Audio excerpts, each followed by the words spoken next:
You're watching Experience Comic Culture and Sales. Streaming live daily to Facebook, YouTube, Twitch, and Twitter. 2, 1. Good evening, everybody. Thanks again for coming in on Thursday night and giving us a watch. We do appreciate that.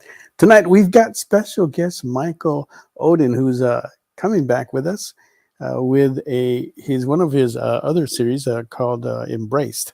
And also on board, we have Jen Leonard and John Stinsman, two of our favorite artists that we like to have on here. So we will have all that and a lot more. Of course, we're going to have like giveaways. And if you want to get a head start on that, put in #EXP Embrace. And that ends with a D, so don't forget that. And stay tuned because we will be right back after this brief commercial break.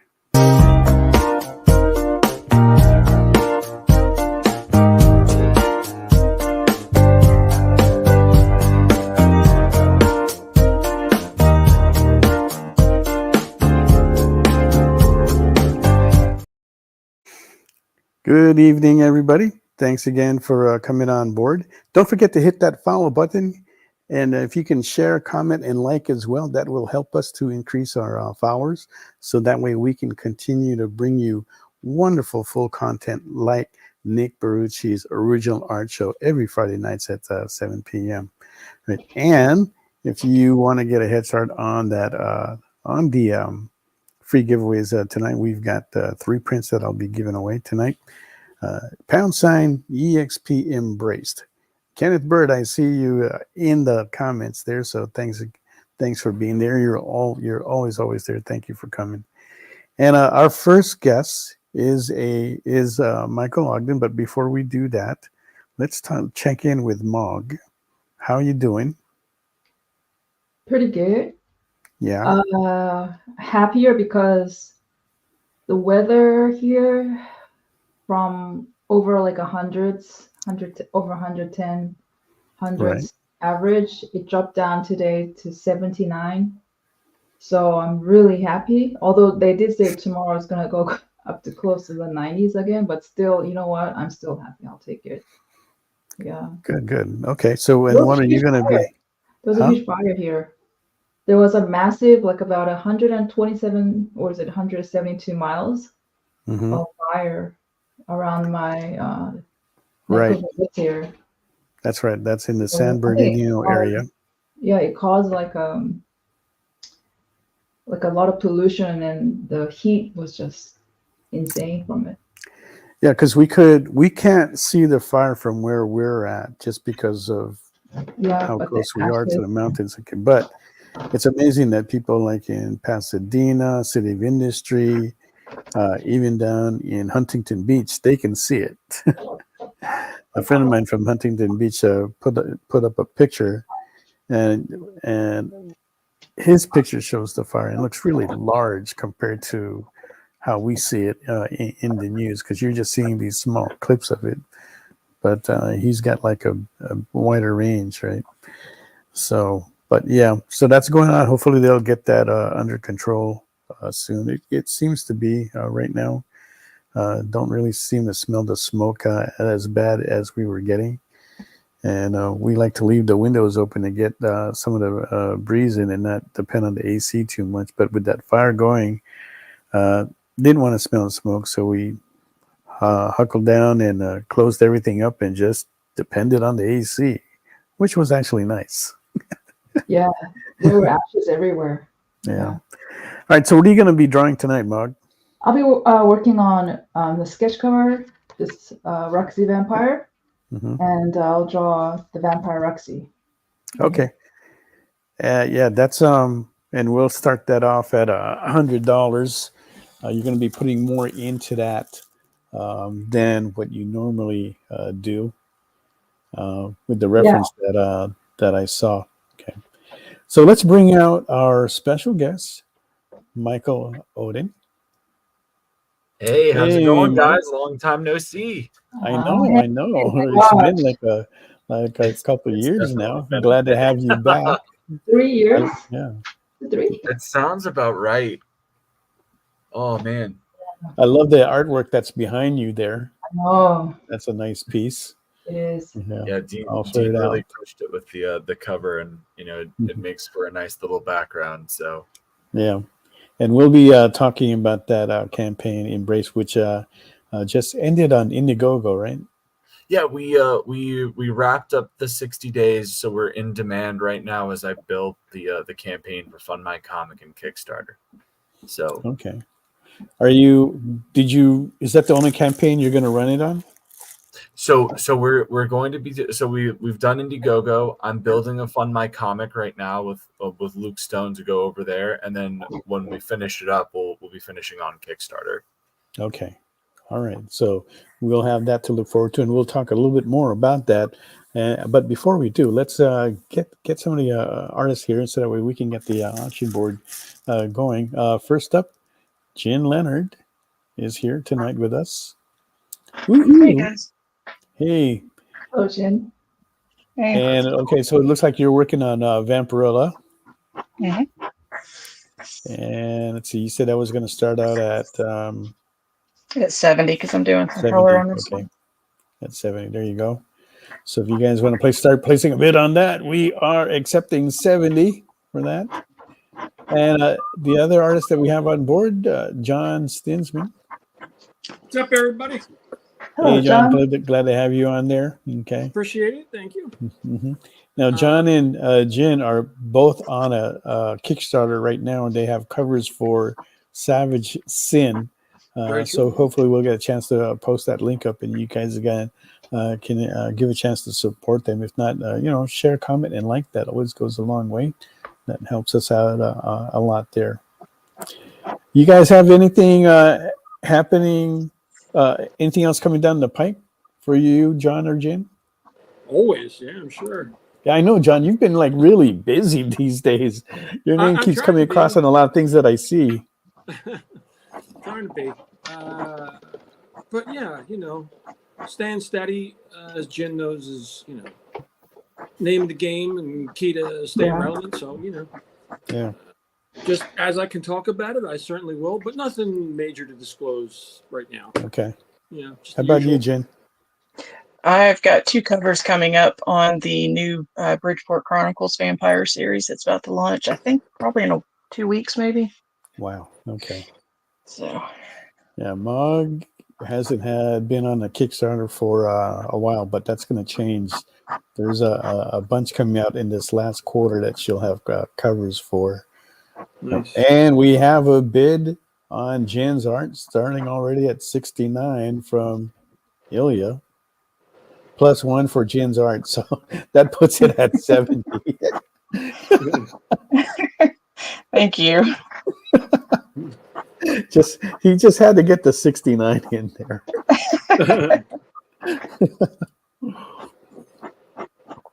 All right. Oh, and tonight I'm doing Goblin Queen. Goblin Queen. Ooh, And Not a that lot there was yet, but it's there. It's there. So kind of nice. see it Goodness. roughed in there. So it'll be All progressing as the night goes on. And that was starting at what again? 65. 65. Okay. Unless you want to make it the magic number, I can't stop you. Yeah. Anybody want to go 69 on that? You can. All right. Okay. All right. Let's go back to Michael here. Yes. And you just had Embrace that just ended on Indiegogo.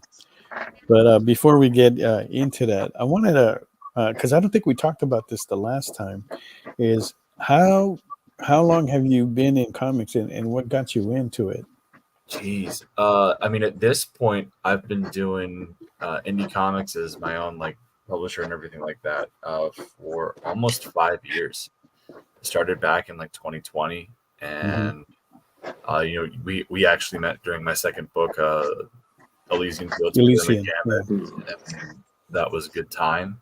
Yeah. That's actually getting a reboot here soon. I'm pretty excited about that. But that's kind of how I like that's how I started like my comic career, obviously. But I'd been doing like freelance industry journalism prior to that. Worked for Movie Pilot, Heroic Hollywood, Up Your Geek, did a whole bunch of small scale stuff for all of that. But yeah, it's been a long time coming, and now I'm here. It's really exciting, and to see, like, to be at this still 5 years down the road and still have like a solid base and still be able to reach new audiences and everything like that, it's awesome. How many campaigns have you had already? Jeez. So books that I have written and produced under like the Nine Realms label, I think 5. I have one that's a partnership with Global Frequency Studios called Judex that we did last year.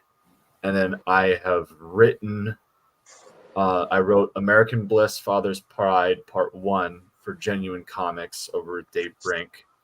And then I'm the editor for Rini Strachowski on her Fiendish books. So since Fiendish 2. Oh, so, okay. I didn't know that. I was actually, somebody dropped off a card of that Fiendish, and I was really kind of like impressed with it. So, and I didn't know anything about it, so I had to like look it up. She's great. Rini's very good people. Okay, so I do want to get in touch with her because I can make that happen. Show. She's always looking for new places to go promote and everything like that. She's great. So like, yeah, because I myself am curious to find out more of that project as well. Right now, with this, the one that you just finished with The Embrace, that was your second book for that series, right? Yes, that was the second issue. So are they standalones or are they? So sequels? It's a part of a 5 to 6 issue limited series. Okay. So yeah, like this is the second book. The way that we've kind of written it, you can come into the second book without having read the first one, I think. But like, obviously the first book has a lot of emotional weight to it. It's all supposed to be as a part of like this this contained story. But like, I mean, we also made sure to like offer a catch-up tier and everything like that to allow people to come in, and if they hadn't read the first book, to experience both books back to back. Okay. And but what got you into comics? Did a friend introduce you to the world of comics, or was that something that you picked up on your own? How did that happen?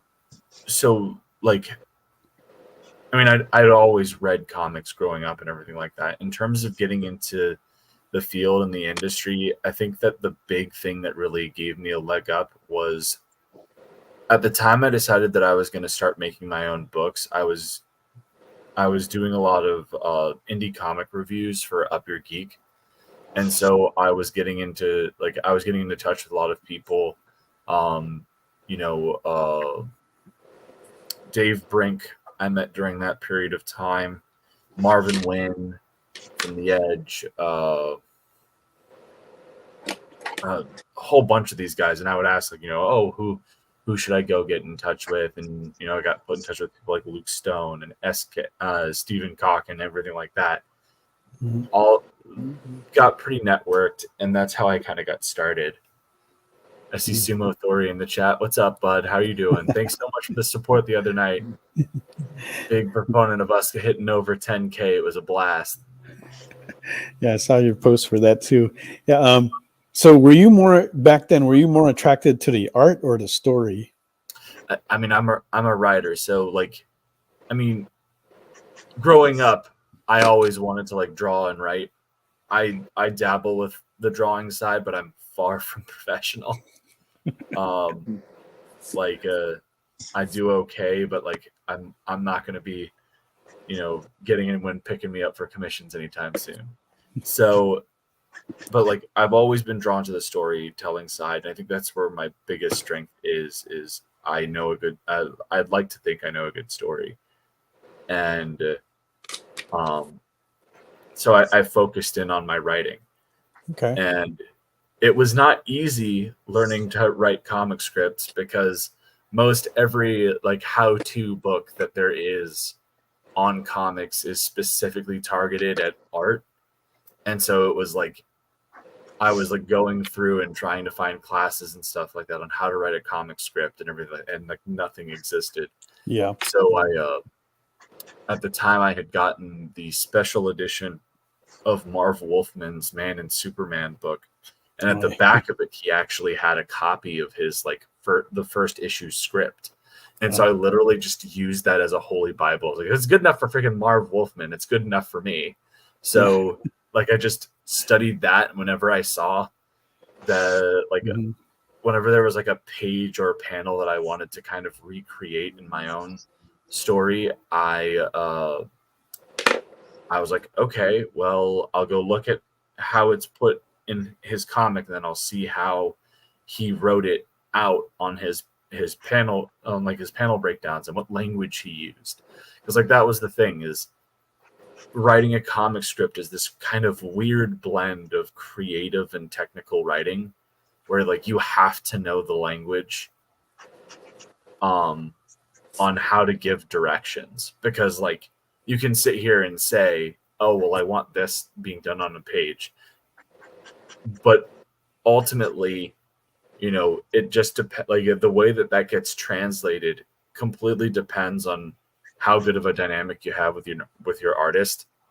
I tend to write more editorial when I first get to know a creative team, and then as we produce more work together, I start to become looser on that editorial side, because I know that like we're kind of syncing up. And there's that level of trust. But like at first it's like, okay, like this is how I'm seeing things in my head. This is where I want the camera to be on this panel. This is where I want this. This is where I want that. And so like in order to direct that and get the page layout that I have in my head, you need to know the language, and there just wasn't a lot of resources for me. So I taught myself, and I made a half decent script, I think, and decided, okay, well, let's go for it. The first Elysian Fields issue 0 did very well. We brought in, I think, like 8K, 8 or 9K on a first book with, I think we had like 300 backers. It was pretty awesome. 300 backers is good. Yeah. Like I was very happy. Like it was like I had it at like a very low price point. Everyone was giving me so much guff over it. They're like, you need higher price points. Like, look, this is my first campaign. I don't even know what I'm doing. And yeah, that's really what kind of started my journey here. But okay, so what kind of stories did you like? What was some of the ones that you remember that you're reading back then that just really pulled at you? That's a tough question. Are we talking 80s or 90s or 2000s? I grew up in the 90s and early 2000s. Okay, so that's the Image Blaze of Glory. Image Blaze of Glory was a lot of when I was like a little kid, and like I got to experience a lot of that before I probably should have, because I had 2 older brothers, and they were my half brothers from my dad's first marriage. And so like they were all in high school. So by the time I was 5, I was doing things like watching the Spawn animated series with them, which I was by no means old enough to be watching. and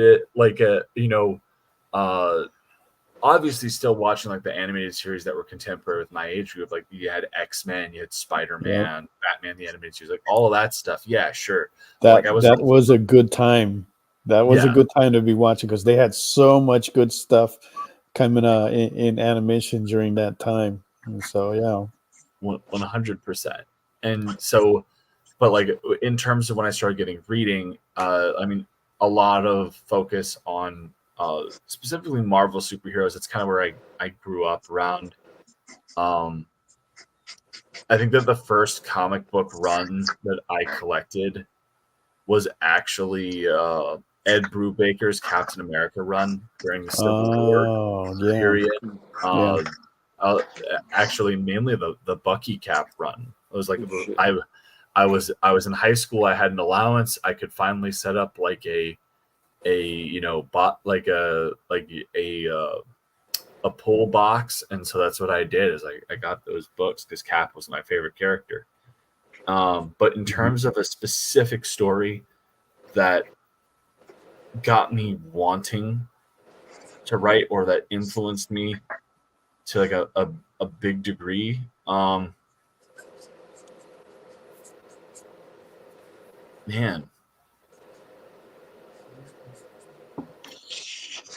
that's a hard question. I just probably Spider-Man Blue. I think Spider-Man Blue was the first time I read a comic book and was like, man, because I'd always liked writing, but like reading Spider-Man Blue was the first time that I read a comic book. Man, I would love to hit somebody the way that this book hit me with a story. Like such a great story like that whole color series that I think it was what Tim Sale and Jeff Loeb did was just beautiful. That is a good one. Yeah. And there is a lot from that era too. Yeah, I don't know what's going on. Like I'm tempted to like come off screen because like I can see myself glitching and it's messing me up.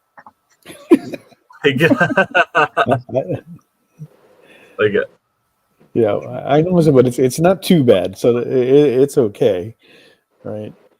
Hey, John, what's some of your favorite stories that you liked that you read back when you were growing up and stuff?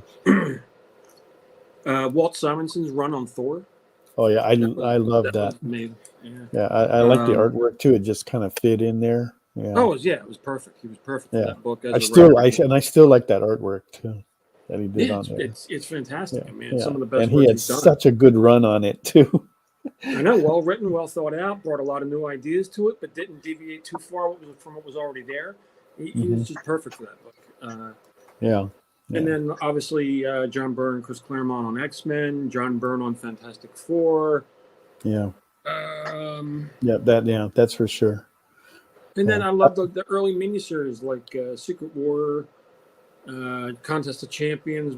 That was before there was a crossover every 2 seconds. It was a very rare occasion you see Spider-Man and Wolverine in the same panel back then.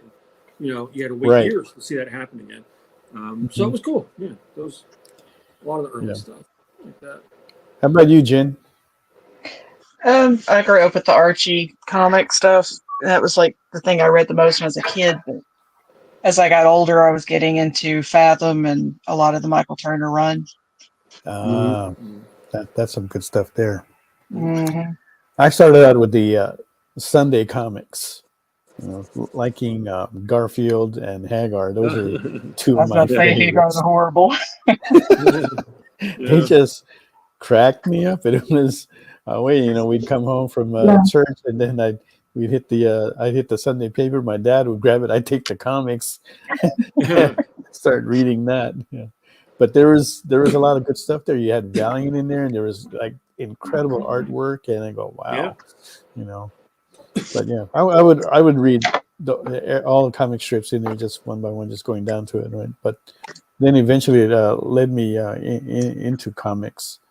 And first issue I picked up was Thor 227. We were actually going on vacation.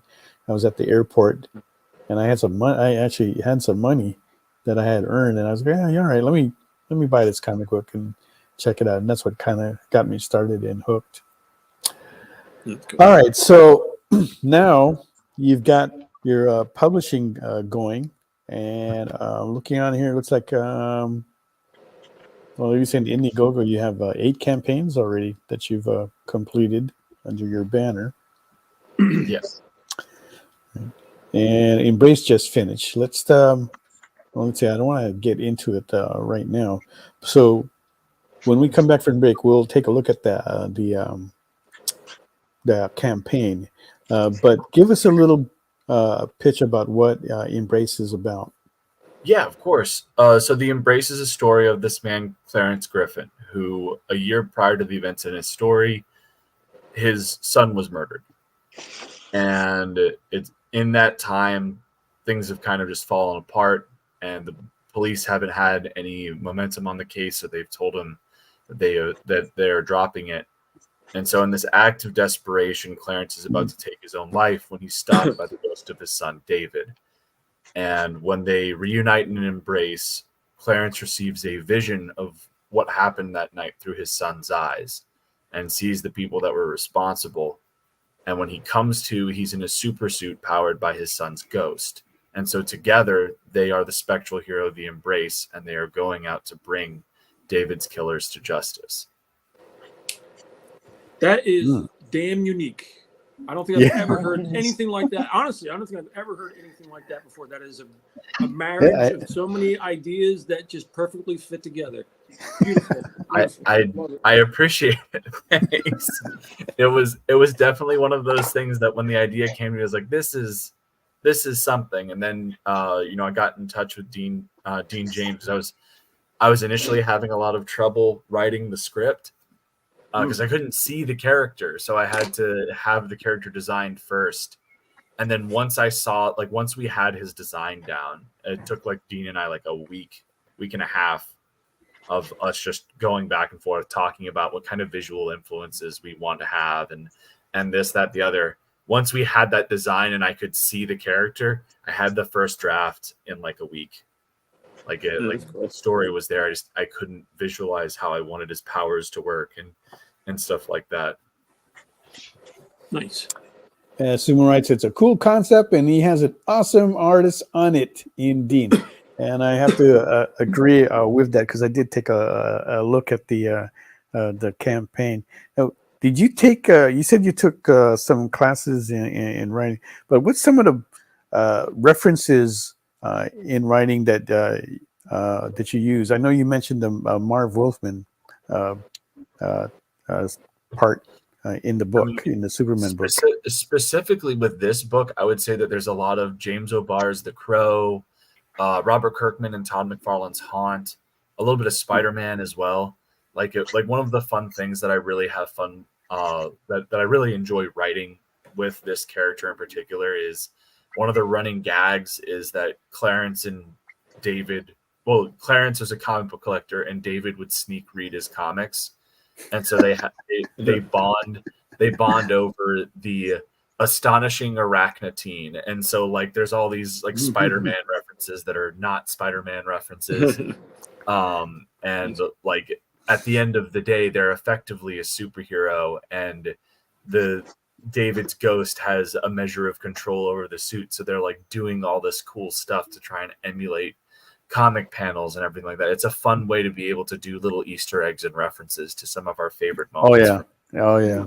Comic book runs. It's right. It's really cool. Yeah. It gives us a little a giggle too when we read stuff like that. Yeah, I always enjoyed that little fun in there too. Now we've got to take a little bit of a break, but before we do that, let's go around the room and take a look at what everybody's got on their boards right now, starting with Mog. I don't have much, just you don't have much right now. Okay. Yes. All right. So we see Roxy. She looks like she's sitting down. Okay, so that's what we have, and we're still looking for a bid on that. Opening bid is $100. So if you want to bid on Mog's, please, you can do that easily in the comments. All right, let's go to Jen. And Jen's got Vampirilla. That already has a bid from Ilya, who put in his bid of 69 plus 1. Okay, so we're looking for the next bid on that of 75. 75, and you'll be able to take that home. And Mr. John Stinsman. Now, there's more here than just the flesh that I've colored so far. It's just hard to see on camera. Okay. Whoa. What the hell? He took a big jump there. That is amazing. If anybody wants a Goblin Queen, we're starting at 65. Ooh. What's wrong with that? Oh, yeah. I like that, Stevie B. All right. All right. So we will come right back. And when we come back, we'll take a look at that campaign that just finished. And there's some interesting stuff in there that we want to take a note of. Right. So don't go away. We'll be right back after this commercial break. We know you probably get a lot of emails, but could you please make sure to sign up for our mailing list? We don't send a lot of emails, and we try not to bother you. We just want to give you the best information about all the cool stuff that's going on around here. Sign up on our website, theexplive.com. Symphonic verses, Nocturne's romance. A song of romanticized darkness, dreaming death by sleep.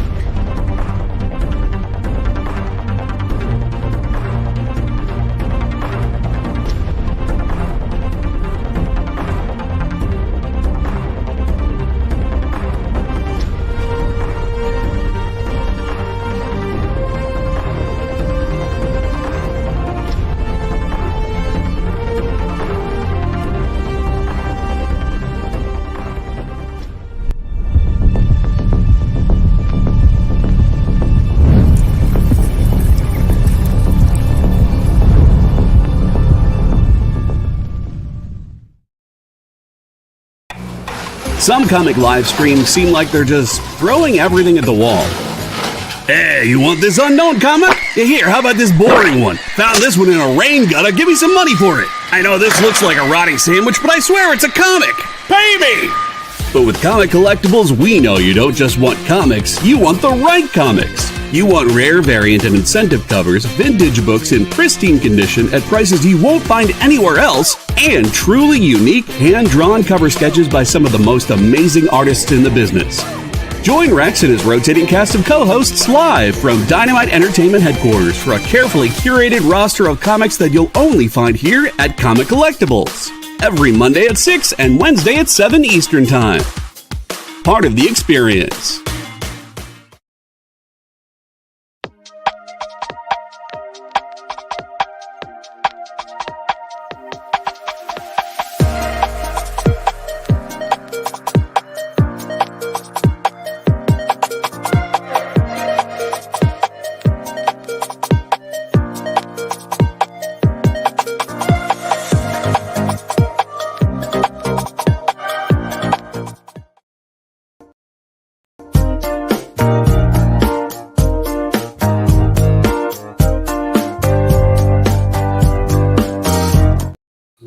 All right. Thanks again for coming back to SketchUp with Mog and Mel. Tonight's special guest, we have Michael Oden is with us, and we'll be taking a look at his campaign that just finished, Embraced, and that is doing pretty well there.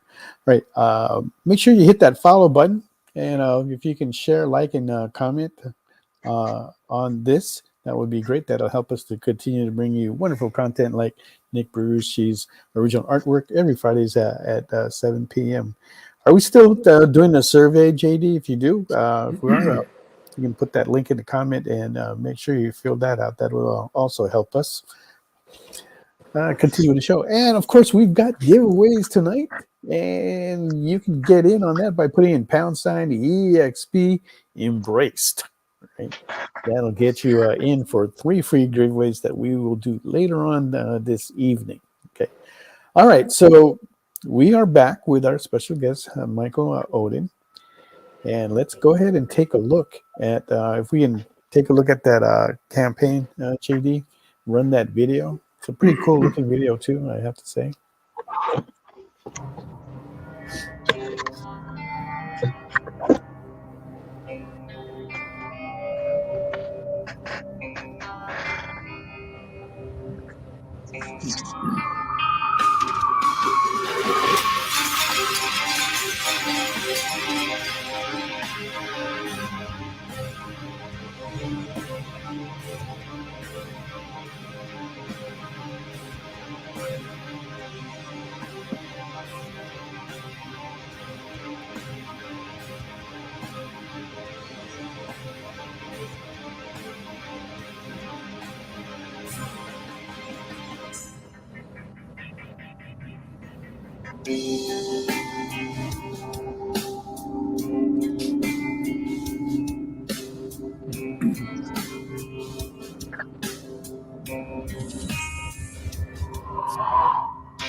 All right, that was pretty cool. Who did the video for you? So that was actually done by a company called Good Stuff. If there are indie creators out there that are looking for affordable rate packages for like trailers and everything like that, that that trailer was like barely over $100. Like, they're incredibly affordable. They're fast, lots of enthusiasm, like, and it was an incredibly positive experience. I couldn't recommend them enough. Wow, that was really cool. I like the way how they put it out. They had all the bells and whistles go in there to get everybody's attention. But then the artwork was great too. It's eye catching. It's got a lot of energy, good flow to it as well. So definitely an eye catcher for sure. So that was great to see. I have a question. How old is the dad? He's I would say probably in his like 40s. Okay. Like he's mid 30s, like mid 30s, latest early 40s. Like he's not quite in the middle age area yet. Like, That's not too old at all, actually, for a dad. So was his body like six packs tight, or is the superhero suit makes him six pack tight? Like the suit makes him like kind of six pack tight. Like when you look at him, especially when you see Clarence in like the first book, he's in a pretty rough state, and like we kind of intentionally want to showcase his development through this, because one of the big themes of the story is obviously him going through the progress of loss, right? Yeah. And going through that. And so when we first see him, he's been through the ringer. Like he looks like he hasn't slept in weeks. You know, his clothes are dingy. He's like falling asleep in a police station. He just looks like he's been through it. And then as things go on, there are slight changes to his appearance. But one of the big things that you'll notice, and they embrace too, one is, he's got a clean shave. His hair is still long, but it's no longer like a mess.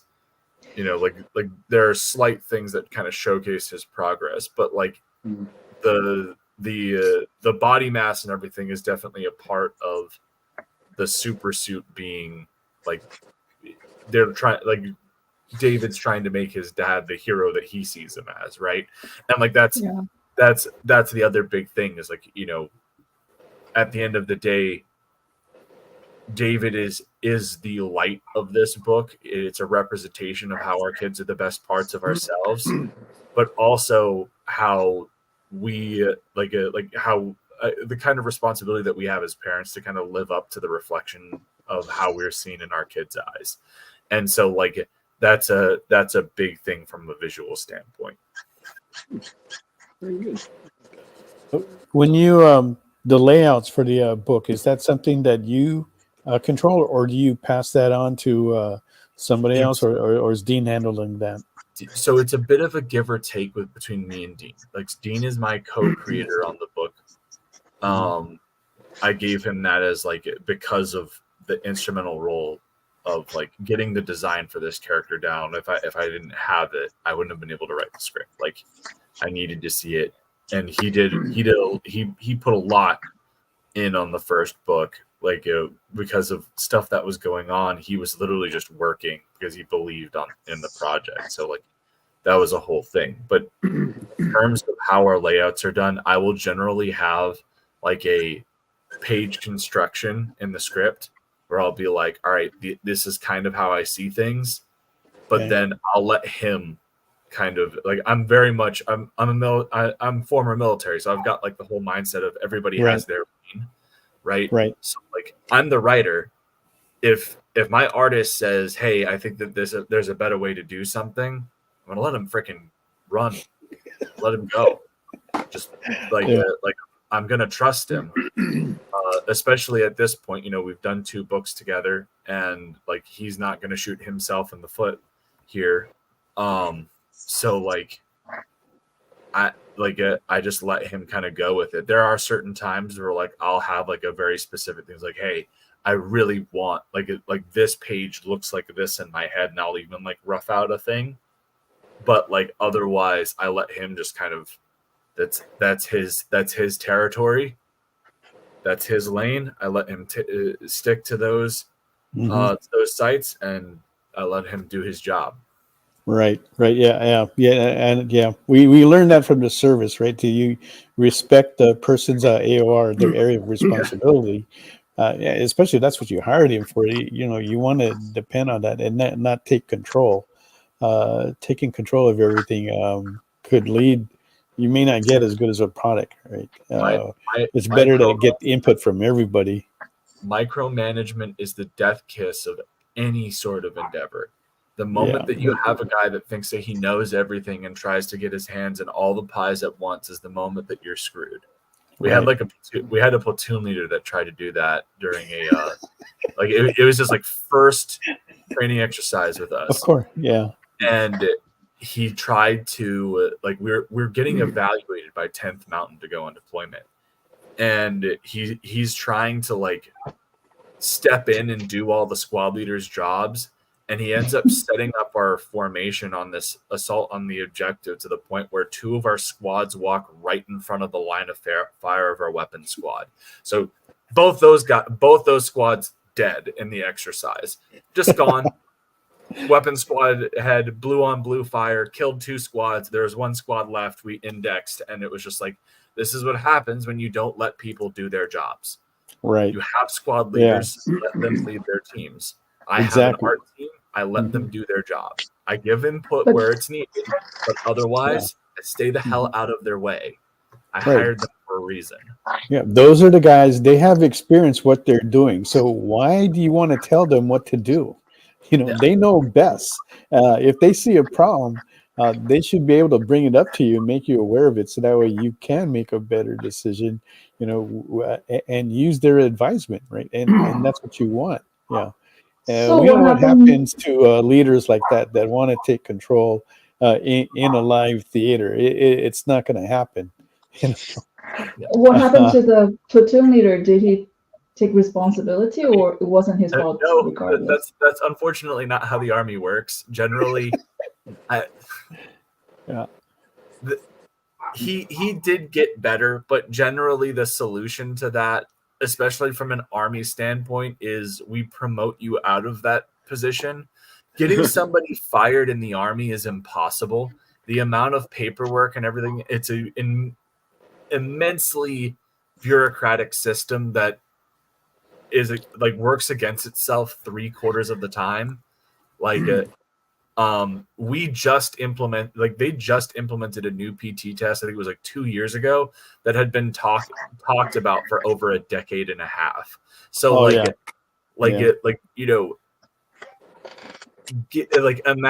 that's how slow it is to just do something as simple as we need to change a PT test.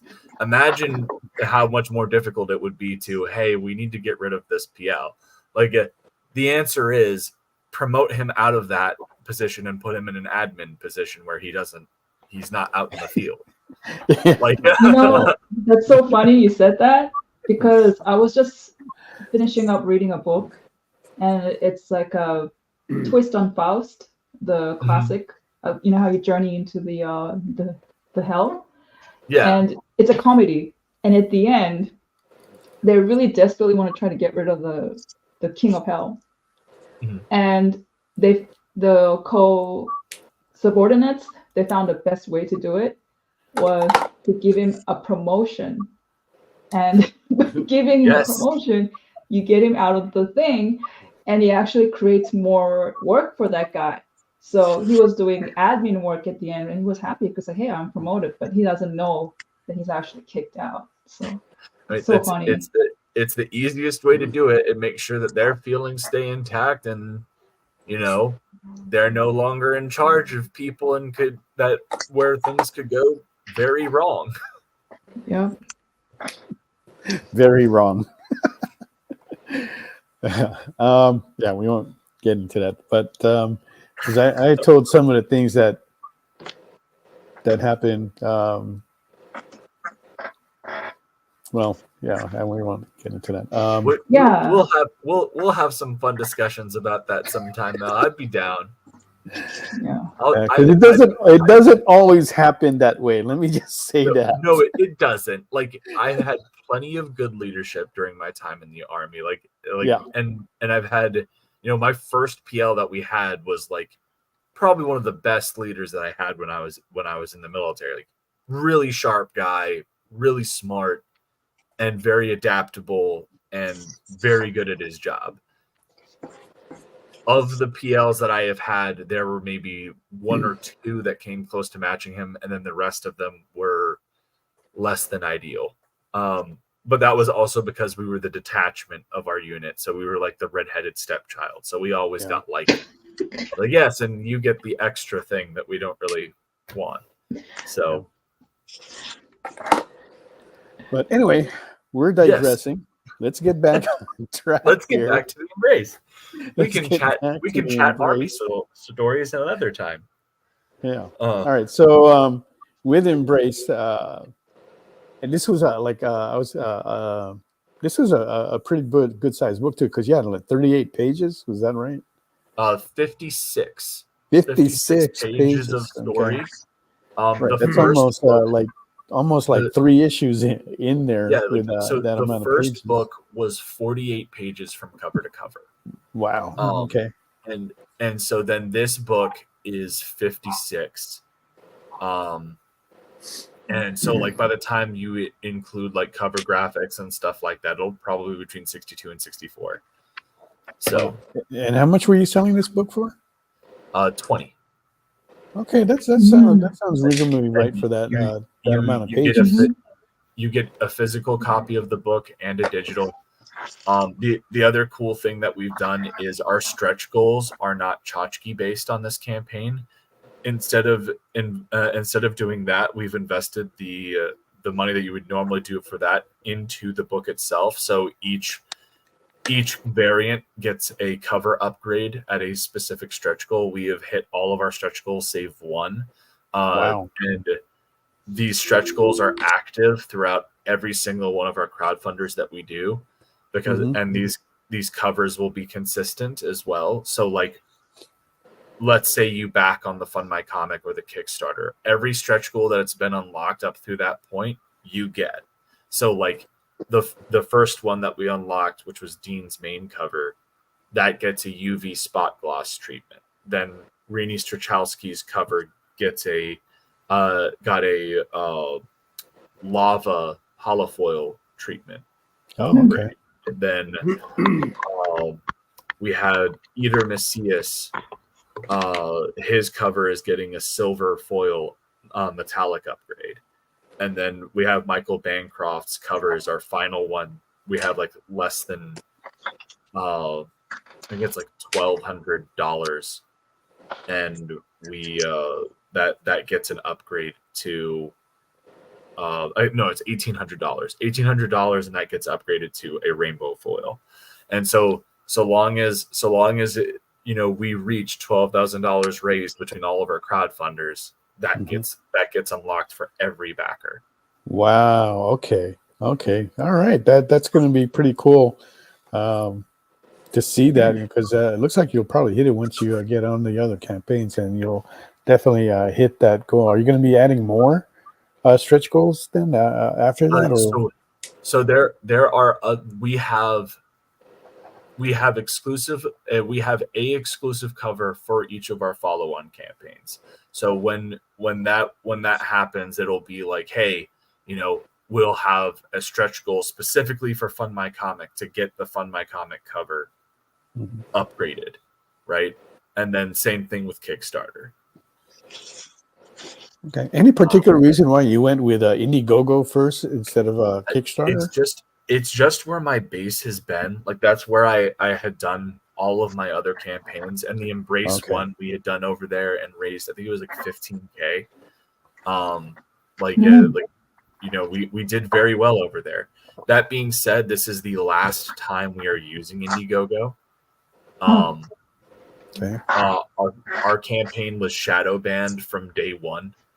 Never gave us a reason why. Never told us what we could do to fix it. This is not the first time that it has happened.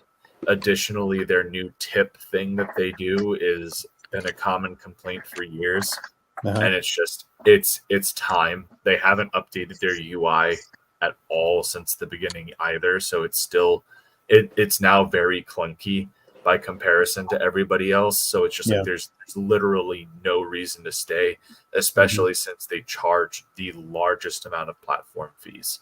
It's like 8% versus like 5%. I think is Kickstarter and 3% for. I think Kickstarter's at 10% actually. Is it? I I don't know. Yeah, because all the campaigns that we're on for the work that Mog does, everybody's telling us like 10%.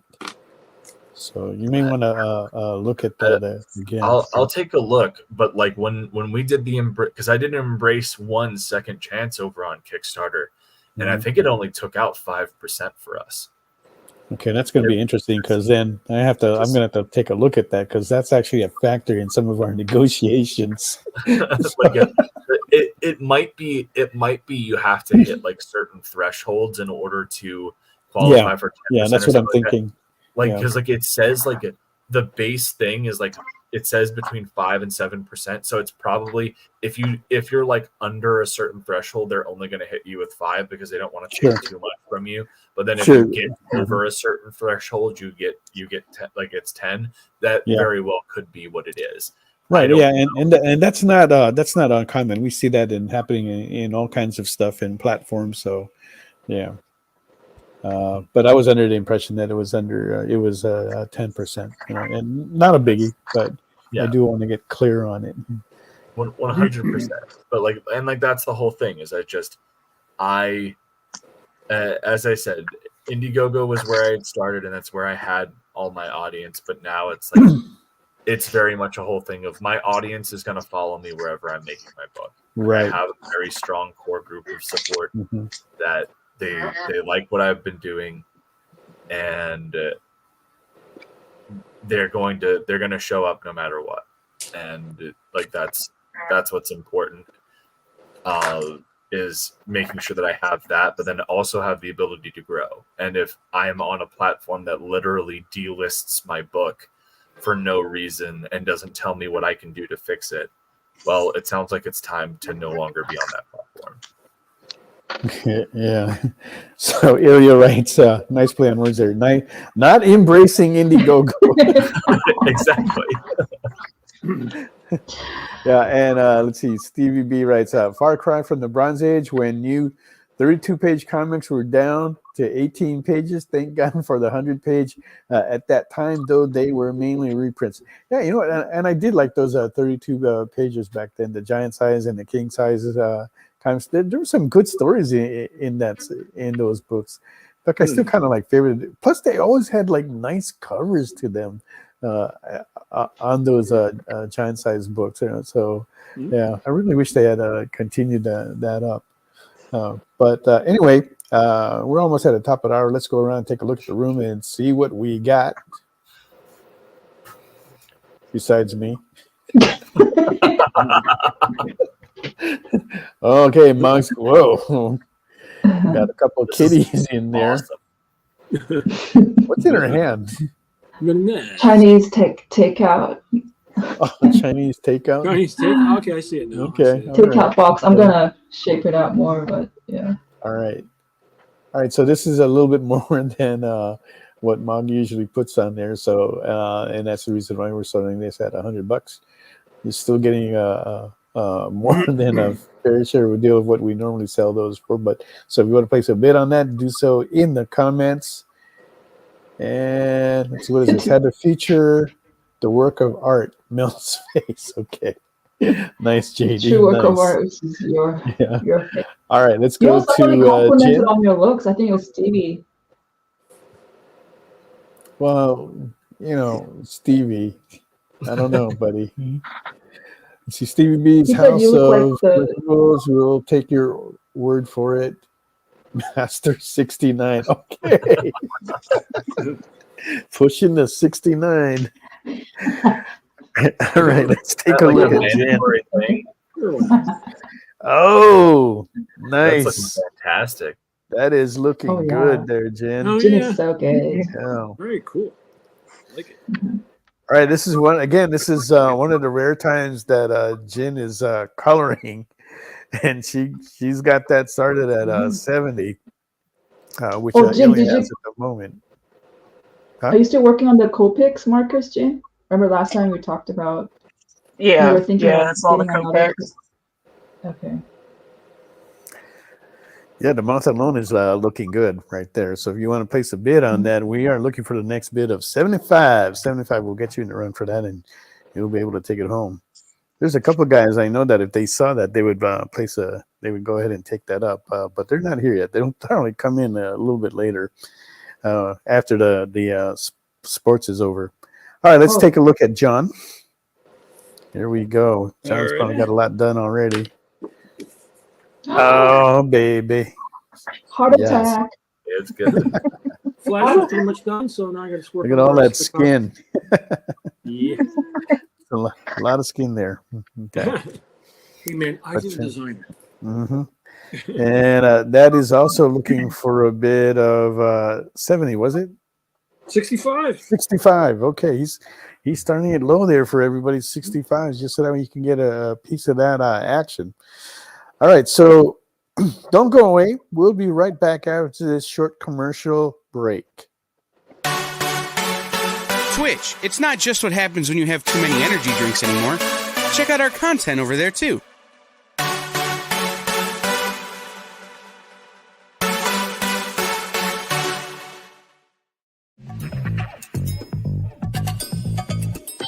Live from New York. What? Oh, sorry. Live from Cleveland?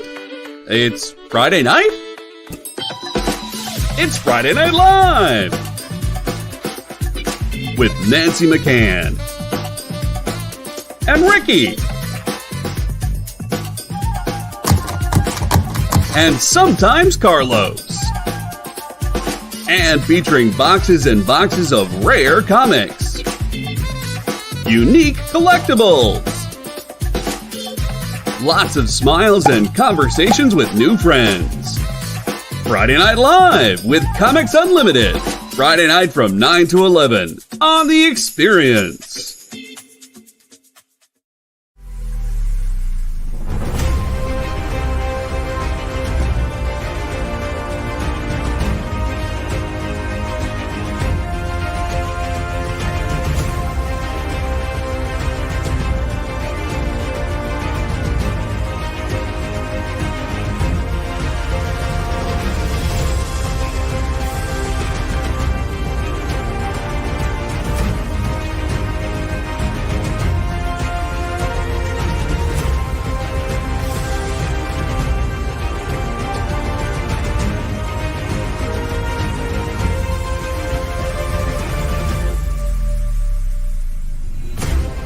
Ask your local comic shop to add Battle Quest comics to your pull list today.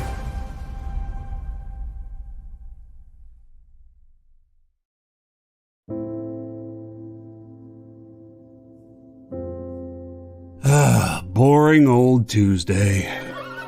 Kick it! Anyway, let's get to it. Henri Copen scours collections and comic shops to bring you the biggest deals on beautiful I'm comics. very eager to sell these books. Plus, he smashes those other boring sales shows. Henri's got fire, excitement, personality, key books, FOMO books, Sexy! Momo books for ya. a cute dog, weird accents, 69, bro! a wheel of skid bark. We do wheel spins at the end of every show. You'll laugh, you'll cry, you'll score huge bargains. That is Haktua magic right there, all right? Kicking it with Henri, Tuesday nights, part of The Experience.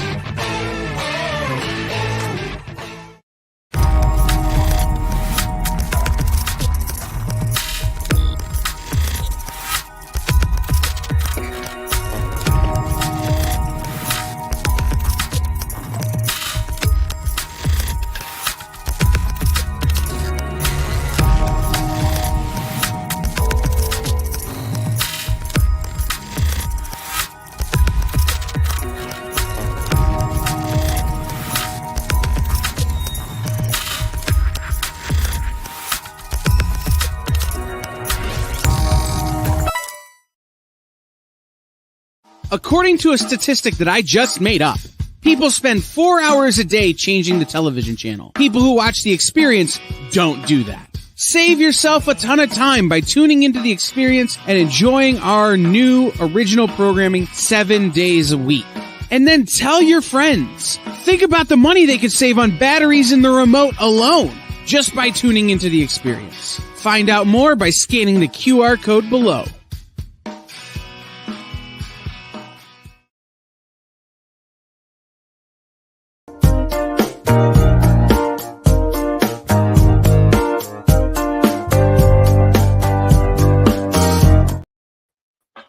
Welcome back, everybody. Don't forget to hit that follow button.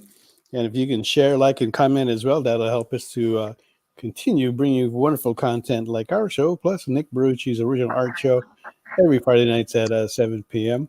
Don't forget to fill out that survey as well. That will definitely help us out. And if you haven't yet already, put in #EXP Embraced. That will get you into the running for the free giveaways that we got going on later on tonight.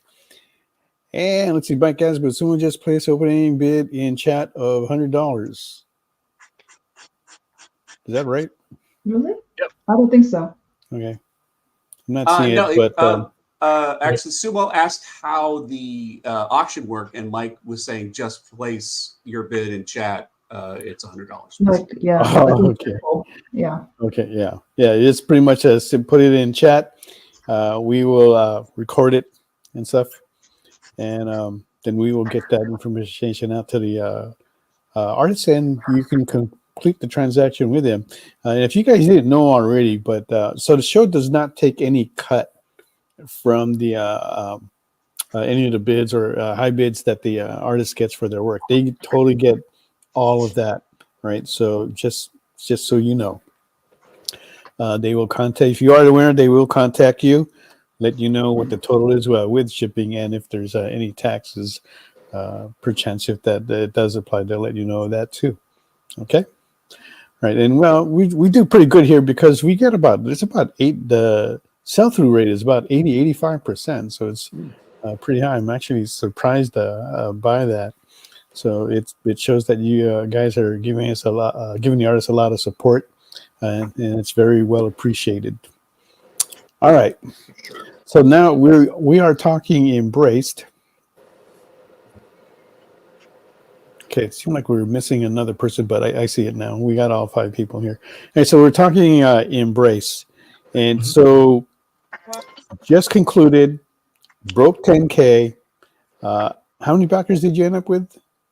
I think we have, I want to say like 130. Okay, 130 and growing.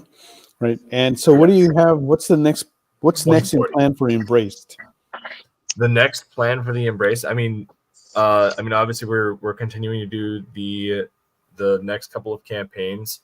We are hoping to have the book fulfilled by early Q1 of 25. 25. I am about a quarter to halfway through the script for the Embrace 3.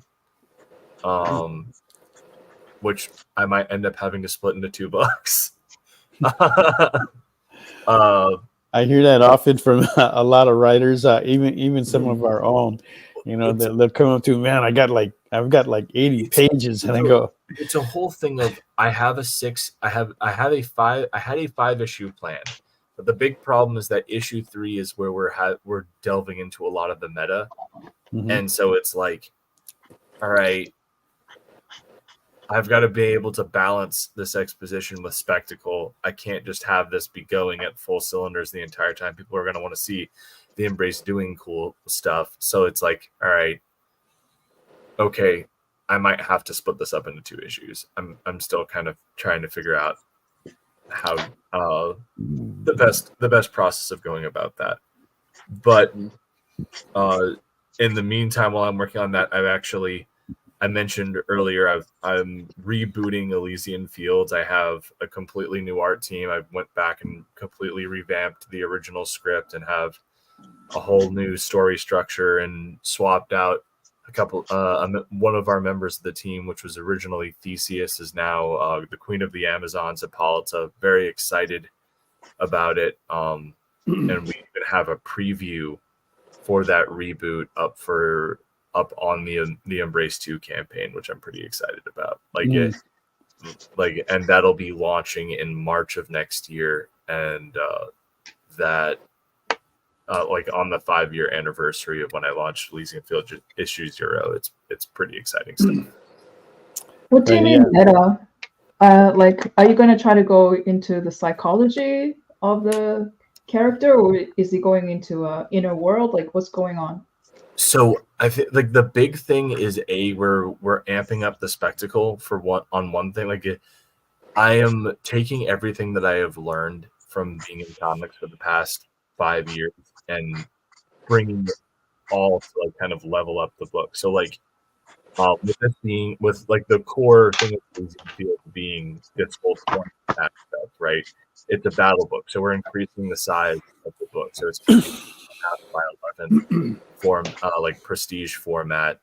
The first issue is going to be 44 pages, lots of room for the art to breathe and get really good spectacles in. But I also had some really good ideas in terms of things to go with the story, how to develop Achilles and make him a bit more interesting from the jump. One of the big things that is changed is that from in the original, when Achilles dies, he's sent into this paradise and what have you, and that's his reward for what he went through in life. In this, he actually was supposed to go to Tartarus, but his mom made a deal for him on his behalf, and he's effectively trapped in this peaceful memory so that he won't do anything to mess anything up. And Hades has busted him out because he wants to win this tournament. So there's already a bit more of an interesting dynamic with that. So it's and Achilles obviously doesn't know that he's been, trapped in a prison and hasn't actually been allowed into the Elysian Fields for however long time has passed since he died.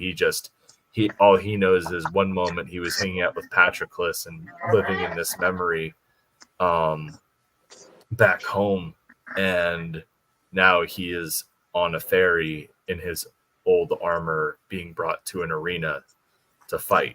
So it's there's a lot more interesting stuff like that we set up. But I think that the big thing that's really going to push people is we have a completely new art direction, and the art team that we have is incredible. It's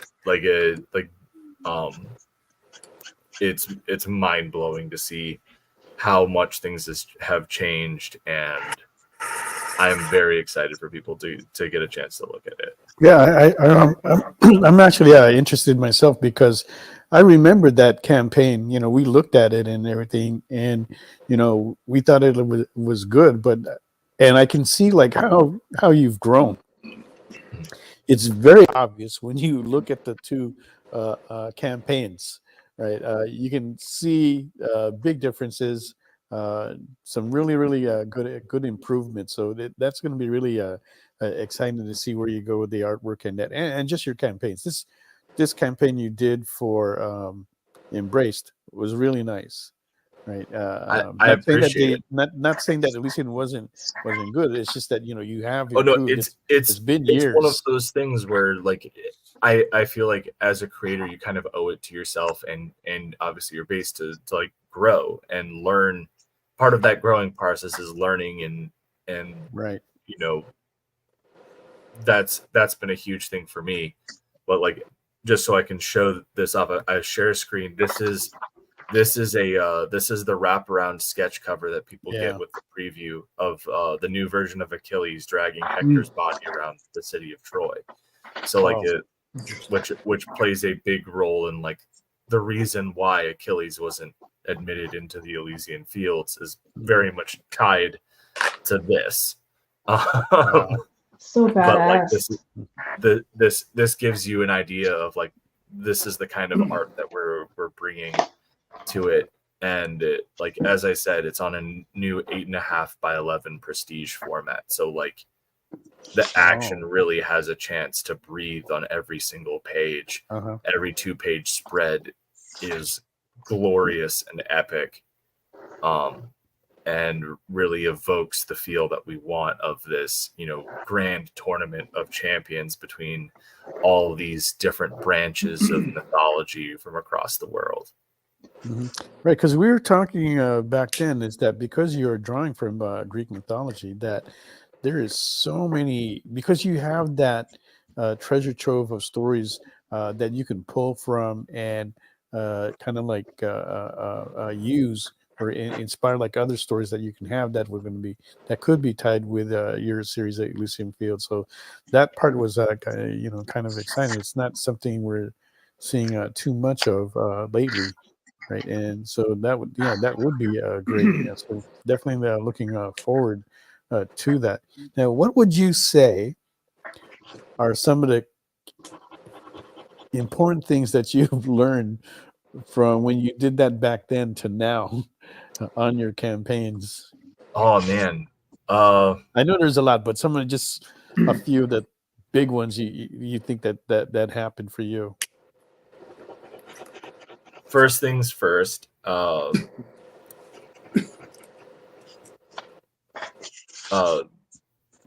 Just because your first campaign did very well does not mean that your second campaign is going to generate the same. Investing in variant covers is a important part of this industry. Do not overinvest, because I feel like a lot of people bring their overheads to absurd degrees, expecting that just because you hired so-and-so, it's going to bring in tens of thousands of backers. Right. And then you end up looking at where you're at, and it's not nearly where you had wanted, and you've lost a lot. I mean, you get a great cover out of it, and that's awesome. But like at the end of the day, we're running a business as well, and like make sure that you are not over extending what you can do. I would say, because like I on the second Elysian Fields campaign, I went like all out and spent a bunch of money on a bunch of artists that I frankly was not in a position to hire from a financial standpoint, and it did not do as well. But like it's really what crowdfunding in particular comes down to is having a accessible price point for your book that covers like allows you to recoup but doesn't scare off the consumers. There's like a very specific like price range that you kind of got to hit. And if you're going to charge these prices, you also need to make sure that your page count is worth it. At the end of the day, I think most people understand that because we're indies, we have to do an upcharge off of what the mainstream industry is doing. We just don't like it. Like it's not like it's not like people at my level have, diamond distribution and stuff like that. Like I don't have that same level of market value, but like, so like, I think most people are understanding of that, but there is a degree to which that ceases to be okay. So if you're charging like $20 for a book and your book's a floppy, you should probably knock that down to be around like $10 or $15, like 15 max. And that's if you have like a very special type of cover on there. But like at $10, you're still, and if you're charging $10 for a floppy, you're still about 20% over market value, right? Because it like the more expensive floppies right now are going for $6. So like you've got to make sure that yes, people are understanding that you're going to be paying a bit more. They're getting a boutique item from a small scale indie creator that's trying to make it. Everybody's okay doing that, but like that comes within reason. Yeah, that is true. That's something that when you do this, you've got to be like aware of, and that's why when publishers come to us and they tell us, like, hey, I've got like a 62-page book I want to do. That's cool, okay, but this is our page rate, and that book is gonna be it's gonna be kind of heavy. It's so you're gonna, with whatever else you're throwing in there, you have to think about like also the postage, right? So I had this one guy come to us and he was saying like, well, yeah, I want to do that, but I want you guys to do some larger stuff, like 11 by 17, like regular page. So I told him, okay, well, that's fine, and we're willing to do that, okay, but I want you to be aware that once you go to 11 by 17, your postage rate to ship that stuff out, if you're going to mail it flat, is going to practically double. So did you account for that? Right? And the answer was no. So of course not. Go back and go down to 7 by 10. Sure, I would love to make the money and stuff, but I also want you to come back to us and hire us again. I don't want to see you lose your money and then you don't come back at all. But yeah, those are things that you got to consider. And also, I've noticed too that depending on who you go to get the books printed, some of the stuff we get, the if you're just looking at the same page count, the book is lighter, and with other printers, the book is much heavier. So that's something that I would consider as well. It's all on the paper quality. You're so right. It's weird because so generally speaking, when you get to a certain page, you have to go from saddle stitch to perfect amount. And that's not even in general. That's absolutely right. It's what it can handle. Yeah. But it's weird because I have seen printers that do saddle stitch books with between 40 and 60 pages that are hefty saddle stitch books, and they look really good. But then there are other printers that do the same thing, and it's literally just a giant stack of papers that have been folded in the middle with staples in them, and it's just this is disgusting. It's crazy to me that there's all of these guys are in the same field and everyone's using the same kind of specs, but the quality is so across the board hit or miss. Yeah, it's I think it just depends on their experience and how long they've been doing it, and how they deal with their customer service complaints and everything, and how much they're willing to satisfy. But yeah, it's part of the game. Gotta learn, just like we do. We have to learn it as well and see what is going to be best. But it's I got delivered, I think, 50 books at the last con, and I was thinking, okay, they're going to be light. Right. And man, after I got them, I go, man, these suckers are heavy, so I ended up shipping them back because it was going to be way over from what the weight limits and stuff, which would cost me a whole lot more. So it was easier just to ship them back media, pack it really well, and then ship it out. But yeah, things to consider. We don't mind if you want to go 62 pages, and because we're going to make more money that way as an artist. But just got to make sure that you can handle it with the aftermath of it all. All right, so let's see. Let's take is it just me? This is totally random, right? Mm-hmm. But the country Netherlands, right? Doesn't it sound like it's the land for Neanderthals? I mean, I got a random call. Did you smoke it up there? Laundry. I was about to do laundry, This right? is amazing. No, I was about to do laundry. I'll take check some. the laundry today, and then I get a call. So I run all the way upstairs because I left my phone on the second floor. And then I ran, and then I got this call, and it says Netherlands, right? And I got pissed because okay. I don't know you.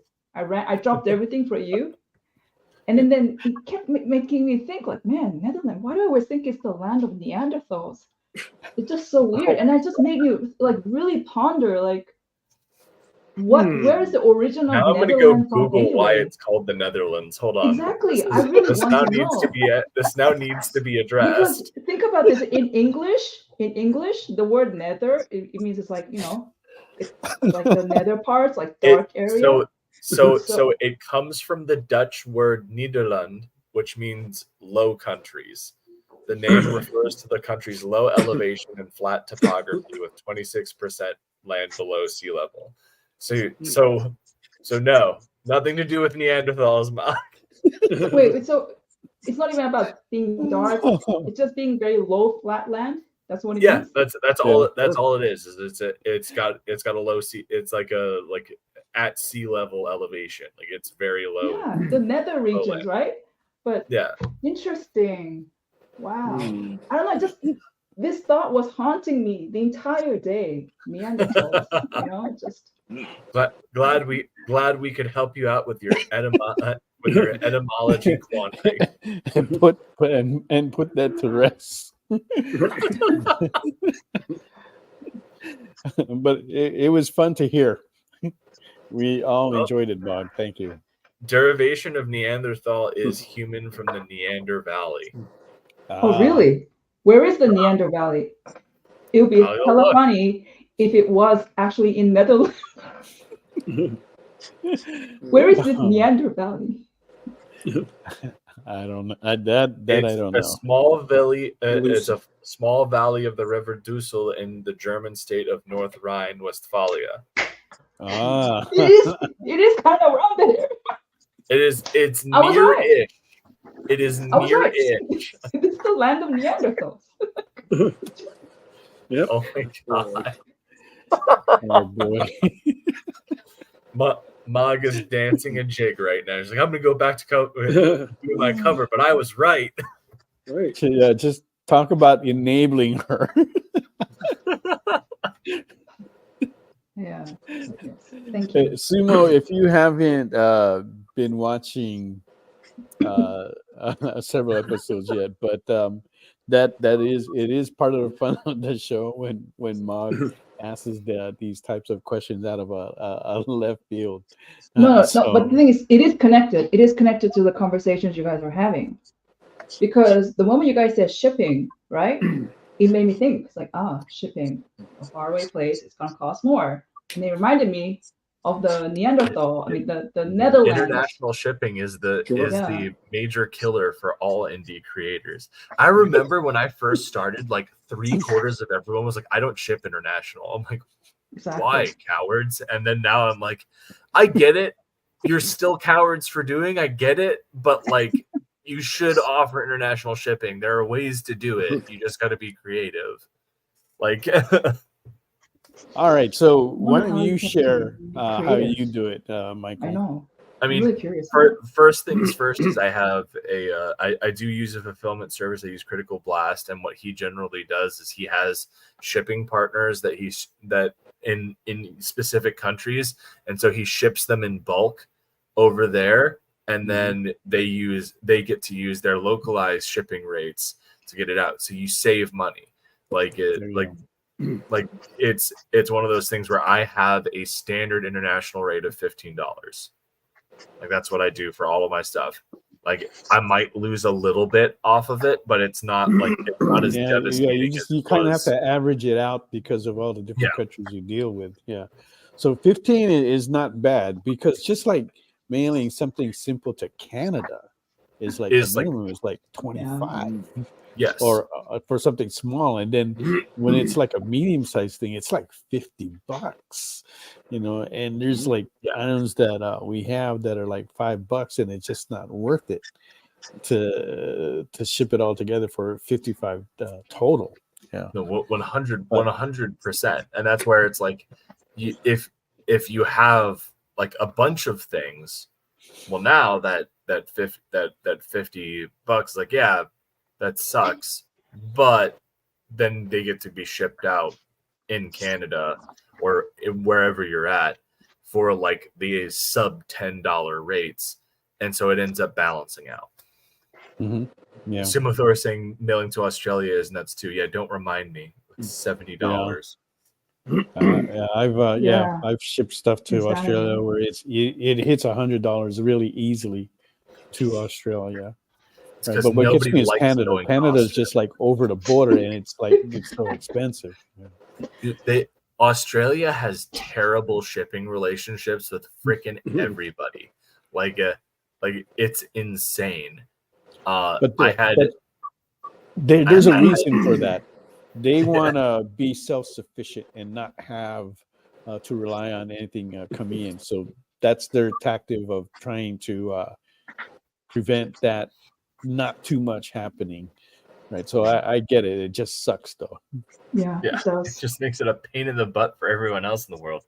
I had an artist. He's in the Philippines. He did this one piece. He got bought by somebody who was in Australia. So we were sending it over. And it was like he normally just charges me like $20 for shipping and what have you. He's like, I need you to send me another $20 because shipping to Australia is insane. And I was just like, for you guys too? You're like right there. Fine, I'll send you another $20. Yeah, Australia charges high for everyone. So let's see, what's this? Ilya writes, the only true wisdom is in knowing you know nothing. Hey, Nathan, glad to see you dropping by. These are Nathan my Price is people. out of Phoenix, Arizona. Quoting Stoic philosophers and stuff. This is what we want. Yeah. It's almost like I want to wear that pamphlet.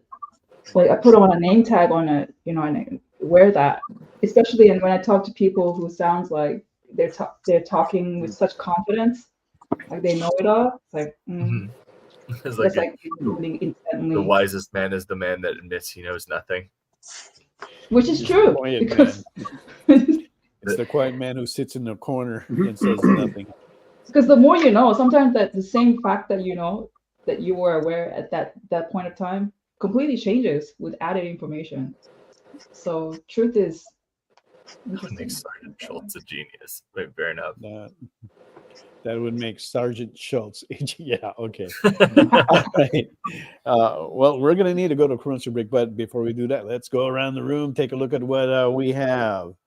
Mog Park.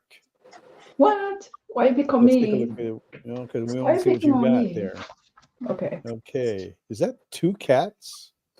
Yeah, they're baking. This is a small one. Okay, and then a big there's one, like a tiger. The big one. And all right, and that's already has a bid of $100. And really? So yeah, so if you want to, I think that's Are you right. Sure? When JD has the ticker tape going on, that's what I saw. Okay. So cool. Michael, Ilya writes, Michael needs to write a comic on the Netherlands. Oh God. I have so many to produce right now. I don't even know if I'd be able to fit that in my schedule. I don't think so. Don't do it. All right, so yeah, JD is saying that Sumo did put a bid of $100 on that, so we are thank you, the next bid of 105. Next up, let's look at Jen working on Vampiro, and that is looking sweet right there. All right, yeah. She's angry because she fit a Netherlands person. Yes. Oh my God. Like, what? It tastes like Neanderthal. To any and all Dutch people watching this on the replay, we promise Mog has no problem with you. Yeah. Right. Just destroy my laundry time. No, yeah. Oh wow. Thank you for that. Thank you for that.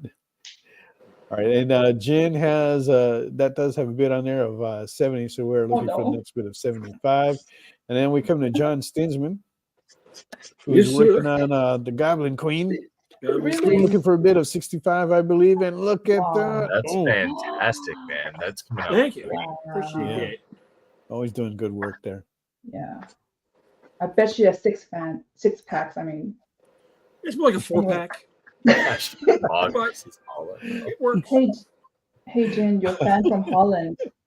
The Man, Netherlands. Oh, I'm this sorry. thing with the See, Netherlands is not going to go away. I'm seriously several. It made me think This a is gonna lot. get clipped, and there's gonna be people that like Mog believes the people of the Netherlands are Neanderthals. Our next vacation is going to be in the Netherlands. Kayfabed No, to death. no, It's gonna be great. No, I did not really say that. I just said every time I think of Netherlands, the word kind of sounds like the land of Neanderthals. It sounds like it. Okay. Yeah. Oh, okay. All right. So we're going to take a break. When we come back, we'll do the giveaways. So if you haven't yet, put in #EXP embraced, and that will get you into the running. Okay. And let's see. Oh, yeah. Let's maybe if we can do that right now, real quickly, JD. Two additional pieces that Mog has up for sale. 2 sketch covers. We lowered the price on these to make it easy for you guys. If you guys want to pick this up, $125 for this Harley sketch cover that has Katana on there. Okay, and that's a hard sketch cover to find these days too. $200 for a WandaVision sketch cover. So if you want any of those, you can just go ahead and claim that in the comments. And when you get the chance, don't forget to fill out that form so that way we know where it will be going. So we will be right back after this short commercial break. Download our app on Google Play and the App Store. It's so simple, even my mommy can use it.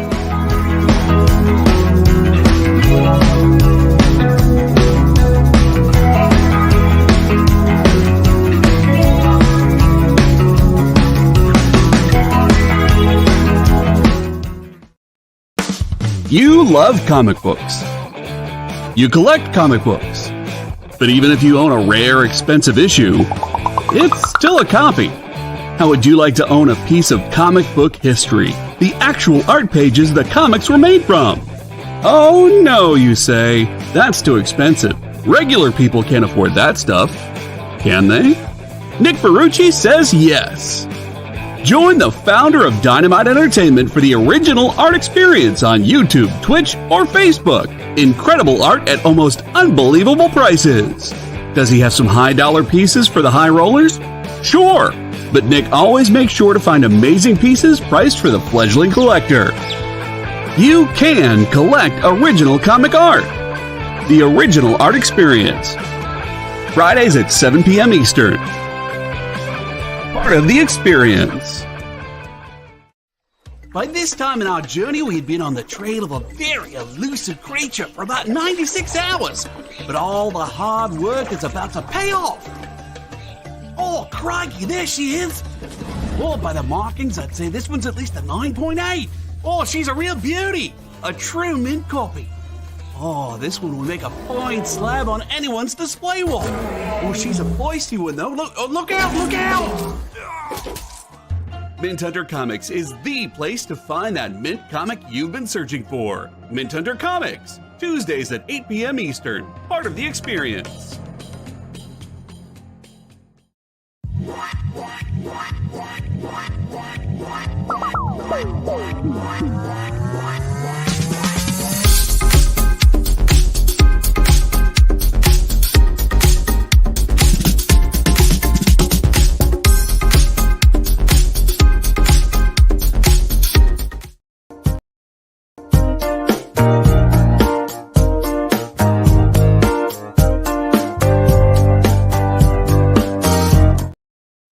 Hey, welcome back, everyone. If you haven't done so yet, go ahead and put in #EXP embrace. That'll get you to running for the 3 prints that we'll be giving away very, very, very shortly.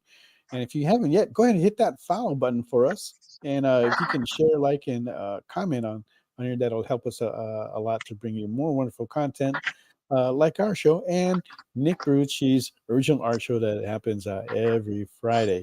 If you are a winner tonight, don't forget to fill out that form so that way we know exactly where to send everything to. Okay. And let's see, where are we at now? Oh, yeah. Okay. We are at this time. Real quick. Yeah. To mention that tomorrow's original art show, 7 o'clock Eastern time, is going to be completely dedicated as an in memoriam to John Cassaday. Okay, Uh, yeah, and John was okay. a good was actually a good friend of Nick's, and we're sorry to hear that, right? Yeah. So if you want to, we hope that you can watch that show. It's going to be. I'm pretty sure Nick will do some a lot of special things for that episode, right? So, and that's at 7 p.m. Eastern time, I believe.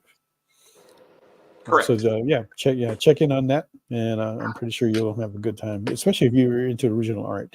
Like a lot of the guys that are on here right now, that you see in the comments, do watch Nick's show or came from Nick's Yeah. show. That's how we got them, and so that's great to see. Miranda, you put in a # EXP embrace just like JD has on the screen right there, and that will get you into the running. Yeah, that was a real shame about John. It's he wasn't really that old at all. His Very Captain talented guy. America is the best Captain America. Like, it's, as speaking as like a big Cap fan, Yeah, his version, like the run he did with on Marvel Knights, back like about I think in 2002, because the first issue came out on like the year anniversary of September 11th. Mhm. Was beautiful, and the way he drew Cap is how I always envisioned that being on film. Yeah, we never had the chance to meet him, and sometimes it's just kind of hard. Even though we see him at the cons many times, we make our rounds to try and say hi to everybody. We always have like a list of people that we need to see, and I never get to finish that list.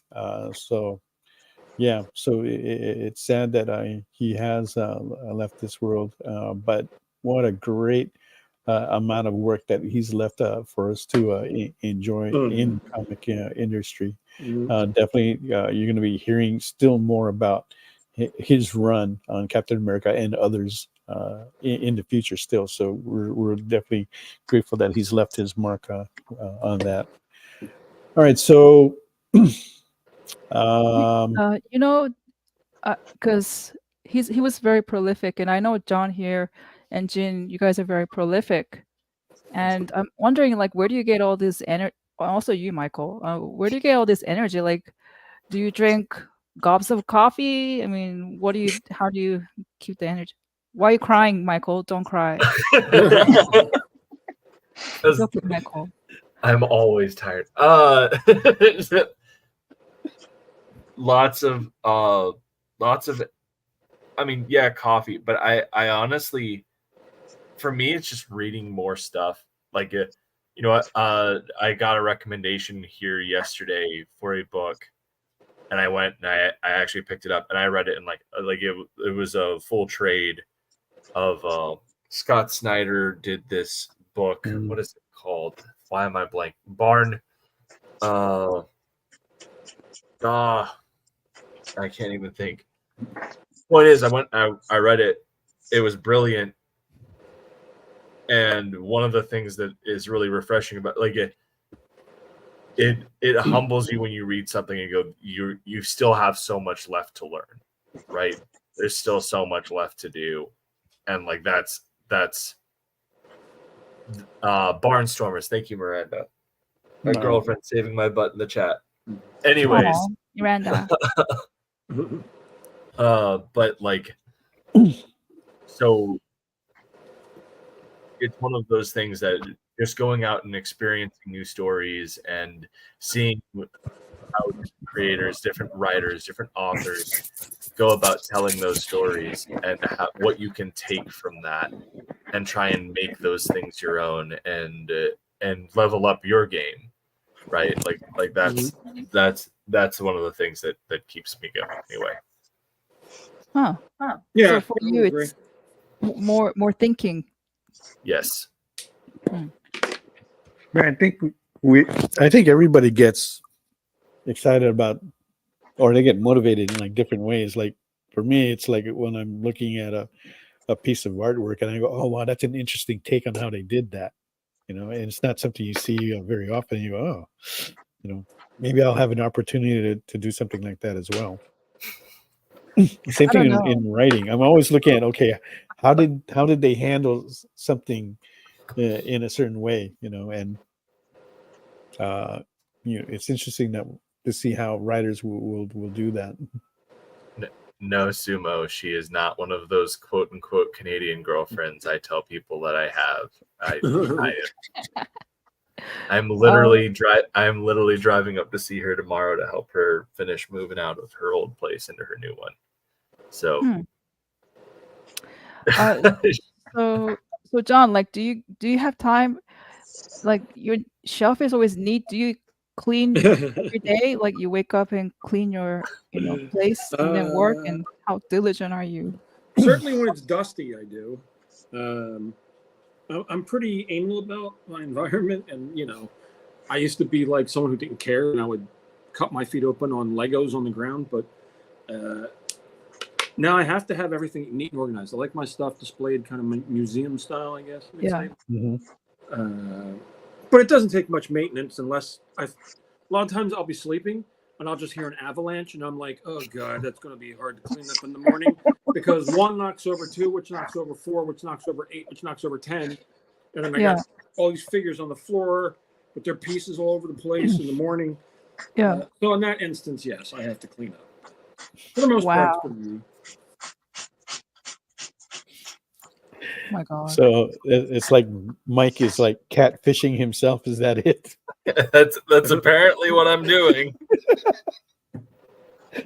All right, let's get to the giveaways before we. Let's. All right, so we have 3 prints, and there you go. Wow. So we're going to give those away one at a time. And again, the first one, God, I don't remember who gave that. I wish these guys would like sign it before they hand it off, but we'll give that one away. Let's go ahead and roll that. I'm going to call that the anonymous print number 1 for tonight. I think the first print, I think that was from Puerto Rico, right? Maybe, yeah, maybe. Miranda wins that. Miranda, it'll be our housewarming gift. All right, so don't forget to fill out the form, Miranda, so that way we know exactly where to send it to. It's not going to cost you anything at all. I just need to get your address, and we will get that out to you. There you go. There's that form.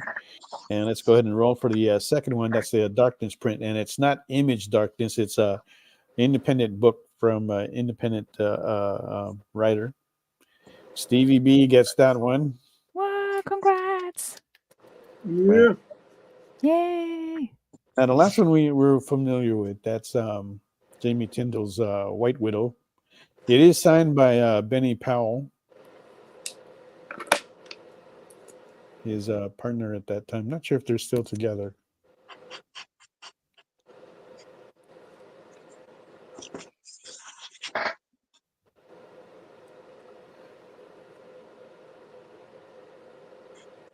Kenneth Bird wins that one. I think it's been a while too, since Kenneth won something. So congratulations to our winners, Miranda, Stevie B, and Kenneth Bird. Thank you very much. And let's see, how are we doing in the bids, JD? Let's take a quick look at the that ticker tape, and while you're doing that, if we can also look at the artwork, see where they're at this time.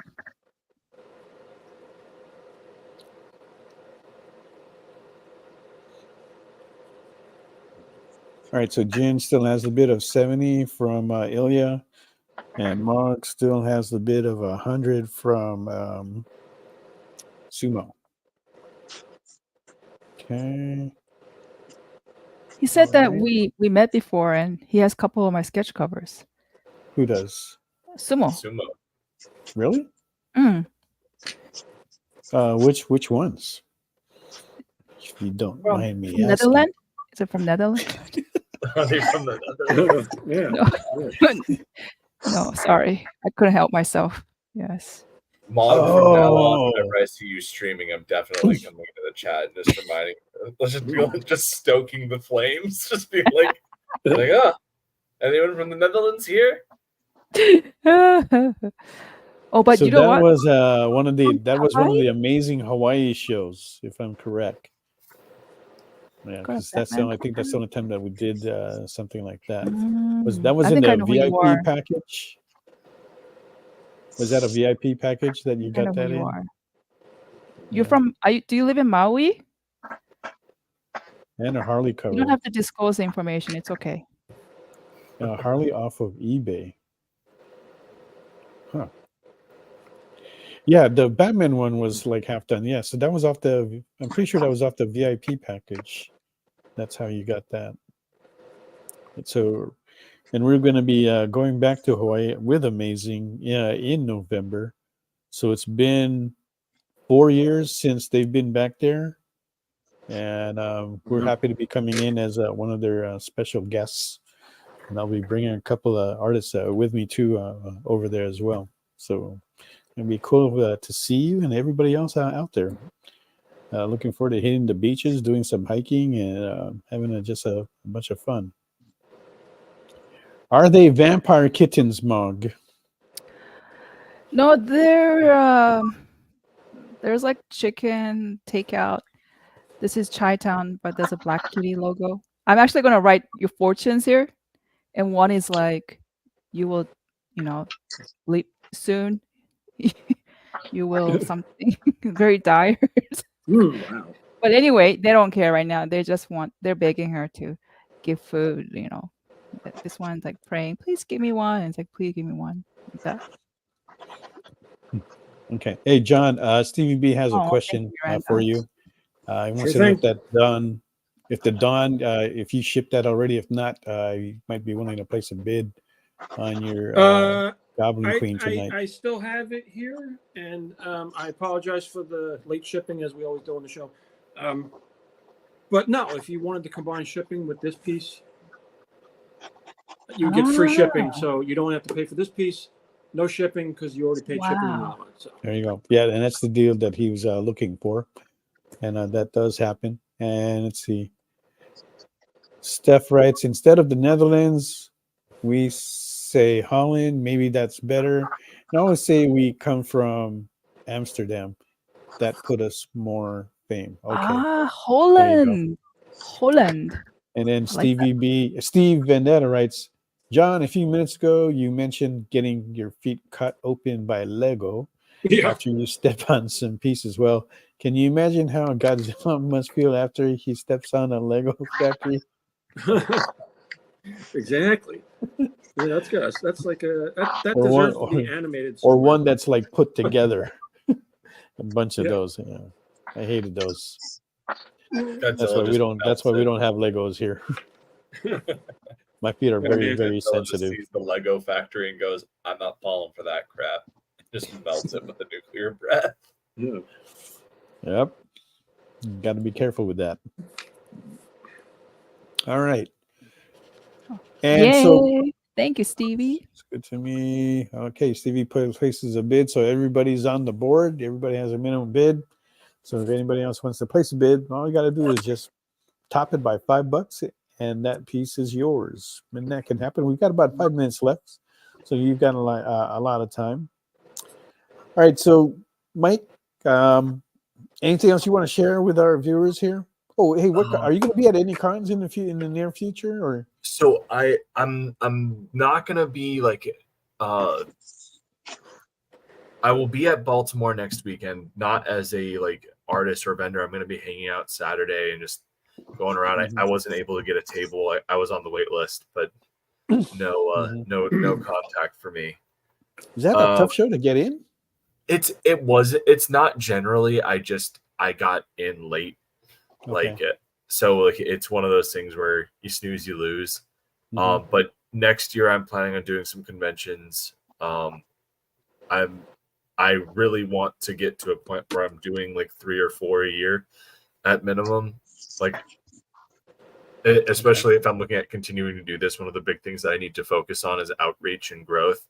And I'm not going to get that by just doing the online shows and stuff. Like, I want to go out and build more fans and get my stuff out there, and maybe even, make some connections and shop some scripts out to some other publishers, so that way I'm not like there are certain things that I absolutely want to be under the Nine Realms banner, but there are other things that I've written that I'm like, I would love to do this, but I don't have the funds, and I don't think that it goes along with the other stuff that I'm doing. So what 3 shows are you thinking about attending next year? Fairfax is definitely one of them. I want to do at least one of the ones in DC, either Awesome Con or Otakon. And then Baltimore next year for sure. Okay. So there you have it. So you want to make sure that you go ahead and support Mike, get your comics, and then take them over to him and get them signed at those shows. All right. So, all right. 8:52 left. Still got the same bids on there. You know what? Yeah. For Sumo, since he got the bid, I'm gonna, and then you said you got a Batman from me. I'm gonna put a little Batman kind of bra she's Wing wearing kind here of thing, bro. Okay. for you. If he keeps the bid. And Sean just placed a $75 bid on Jin's Vampirilla, coming in the last few minutes there. That's the thing, Sumo. You might get outbid. We don't know, you know. So, but if you are the winner, that's what she's saying she's going to do. Okay. It's funny too, because sometimes I'll go ahead and like sign off, and then a bid comes in right there. And then I don't know about it, and then I have to like go back and watch the ending, or I'll see it in the email. I'll get notified that way. But yeah, but you still, everybody still has time. 2 minutes left to go ahead and place those bid. Next week we will have, speaking of Hawaii, we're going to have Napua Ahina back with us. She was with us back in February, promoting her Dracula. She's going to have a new book out. And that Dracula book that she did, that was her first one. Wow. It was more like almost like an ash can, but she got that into several stores across the country, and is doing really well. So she's back on here. Ilya just went ahead and placed a bid of $80 on Jin. So Jin's piece is rising up. Look at the work on that. Okay. All right. That's right. I still got about a minute and a half left to go ahead and place your bids. Okay. And let's see, who do we have? I think Nicole is doing this in collaboration with her husband. So the two of them will be on here. And then our guest artists, we have Fung will be returning. And God, I forgot who the other. Nathaniel, I believe, Fasolo, and Sean. Right, we haven't seen Sean Linehan in a while, so it'll be good to see them all. Yeah. I'm excited for Michael to go to Baltimore. He's going to meet my best friend there. Miranda, you should go with him and help him out since he's helping you move. Yeah, Mike. Yeah, you know that's a sweet piece that Jen is working on, and she always does good work. Yeah. I don't think that's a puppy. Not anymore. Everybody does fantastic here. John does fantastic. I love the different styles that's happening. Yeah. So. Oh, I'm sorry. I didn't see Daisy there. That puppy's name is Daisy. It's not really a puppy because that puppy is 11 years old. Yeah, we're actually always a puppy at heart. Yeah, teddy bear. We're basically, she is a cutie. But we're just kind of like pet sitting for now for a good friend of ours who happens to be from Hawaii. But all this Hawaii stuff keeps popping up. Okay. All right, time is up. If you want to put a final bid in, go ahead and do so. If not, we want to thank you all for coming on the show. Mike, it was glad to have you back again. It was good to be back. Yeah, and hit me up at the end of the year. I'm going to be hitting everybody that we've had and see if they want to come back next year. And I'm definitely going to be hitting you up. Sean goes ahead and puts in a sneaky bid in there for $90 on Jin's Vampirilla. Nicely colored. Okay. Well done. All right, guys. Ilya's Ilya come jumps back in with for one. 100. All right. I don't know if we should stay here like a little bit longer now. Bid war. It's being low. Okay, Steve. I don't know. That might be kind of weird. All right, guys. Thank you very much. You guys have a good Steve time. is Wait, there's back more. with In at 110 on Jin. There's more. Thank you, guys. Going crazy Keep it now. running. Thanks for keeping us here for a little bit longer. All right, I'm going to give you guys about 30 more seconds in there. And then we're going to go. So thanks again for coming back. If you are going to New York, let us know. There's John's. All right. I don't have my Looking for the camera next down. bit on that. Gotta hold Okay. it. Beautiful. Boom. Okay. Thank you. All right. Once again, thank you everyone for coming on the show. John, Jin, I always love having you guys here. You guys are We appreciate it, good man. Always regulars, happy to be turning here. it up. Yeah. Okay. And definitely we will have Micah back. And Mog, I will see you later. Yeah, nice. Good night, everybody. You guys take care. Take care.